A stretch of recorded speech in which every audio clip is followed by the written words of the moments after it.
आज की जो ये कब्जा कार्रवाई की प्रोसीडिंग हो रही है, 1980 में ये लैंड एक्वायर हुई थी और यहाँ पर जो लोग रह रहे थे, रिकॉर्डेड ओनर थे, उनको उसका मुआवजा दिया गया था और साथ में जिन्होंने नहीं लिया था गवर्नमेंट ट्रेजरी में उनका पैसा जमा किया गया था। उसके बाद से अब तक कई बार के प्रयास हुए, अलग अलग टाइम पे अलग अलग जो है तो लैंड का पोजीशन लिया गया। 2018 में भी 12 बीघे 6 बिस्वा का हमने पोजीशन लिया था, जिसमें रोड ये बना था। उसी अगली कार्रवाई के तहत यहाँ पर रहने वाले लोगों को हमने नोटिस इशू किया था।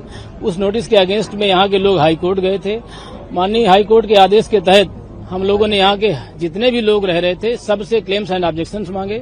लगभग 157 लोगों ने हमारे पास अपनी अपनी एप्लीकेशन सबमिट की और उनके बेस पर हमने उनकी हियरिंग करी, सुनवाई करी। व्यक्तिगत हियरिंग करने के बाद लैंड एंड एक्विजिशन कलेक्टर ने, हमारे एडीएम साहब ने लगभग 157 स्पीकिंग ऑर्डर पास किए और ऑनरेबल हाई कोर्ट में उसको बाकायदा सबमिट किया गया, दिखाया गया। जितनी भी फैमिली यहाँ पर रह रही थी सबका एक एक का सर्वे किया गया, सबके डॉक्यूमेंट्स लिए गए। किसी भी जो यहाँ पर रहने वाले लोग थे, किसी का रिकॉर्डेड ओनर में नाम नहीं है। सारे लोग अनऑथराइज्ड यहाँ पर बैठे हुए थे और उनको हमने सबको नोटिस दिया, सबकी सुनवाई करी, ऑर्डर किए और सबसे इसी को हमने ऑनरेबल हाई कोर्ट में इस बात को रखा। ऑनरेबल हाई कोर्ट ने हमारे फेवर में मेरिट पर ऑर्डर किया और इनको 30 मई तक का समय दिया गया था। लगभग 7 हफ्ते का समय दिया गया था कि आप लोग अपने अपने सामान हटा लें। लेकिन उस ऑर्डर के अगेंस्ट में ये लोगों ने रिव्यू फाइल किया, फिर से हाई कोर्ट ने उसको रिजेक्ट किया। उसके बाद फिर ये लोग सुप्रीम कोर्ट गए। ऑनरेबल सुप्रीम कोर्ट ने भी जो है इनकी इस दलील को डिसमिस किया और ये जो हाई कोर्ट का आदेश था उसको उन्होंने कहा कि फॉलो किया जाए।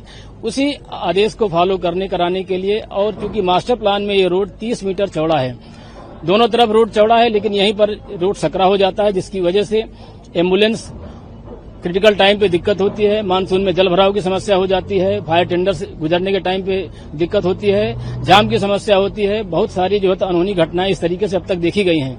इन्हीं चीजों को मद्देनजर ध्यान में रखते हुए ये हम लोगों ने कोशिश की थी, प्रयास किया था कि लोगों को समझाने का कि समाज के विकास के क्रम में आगे आएं और 30 मीटर रोड चौड़ा करने के लिए आगे आएं। चूंकि ट्रैफिक मूवमेंट धीरे धीरे करके और बढ़ने वाला है, जो मास्टर प्लान के हिसाब से जो यहाँ पर डेवलपमेंट के काम आने वाले हैं। सुप्रीम कोर्ट के ऑर्डर्स के हिसाब से जो सरकारी जमीन थे उस पे जो एनक्रोचमेंट था उसको रिमूव करके और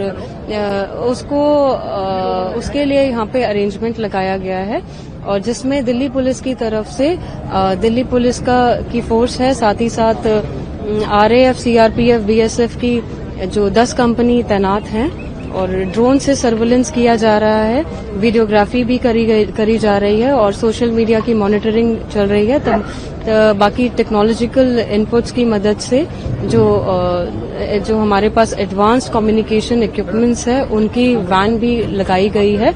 तो हर तरफ से हम लोग अपनी तरफ से जो मॉनिटरिंग है वो कर रहे हैं। सिचुएशन अंडर कंट्रोल है और जो डेमोलिशन प्रोसेस है वो पीसफुली हो रहा है।